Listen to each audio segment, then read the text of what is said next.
Rënja e euros në pikën më të ulët të saj, cilat mendoni se janë faktorët që kanë ndikuar? Ekonomia informale, turizmi apo paratë e pista? Për herë të parë, pas më shumë se 10 vitesh, 1 euro vlen më pak se 98 lek, niveli më i ulët. Disa vite më parë, ajo kushtonte 140 lek.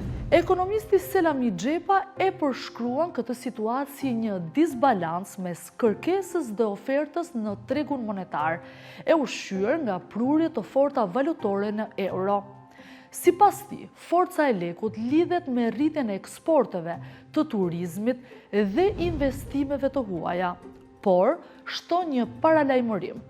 Hyrjet nga ekonomia informale, trafiqet, korrupsioni kanë luajtur një rol të rëndësishëm në sjelljen e kursit të këmbimit. ACQR është drejtuar Bankës së Shqipërisë për të kuptuar më shumë mbi këtë zhvlerësim. Qëndrimi i Bankës së Shqipërisë mbetet i pandryshuar. Kursi i këmbimit nuk është objektiv politikash monetare, por inflacioni po.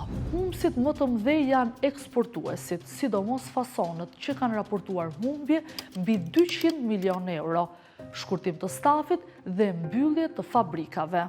Në vitin 2020, 100 euro vlenin 12.500 lek, sot vetëm 9.700, por jo të gjithë humbasit.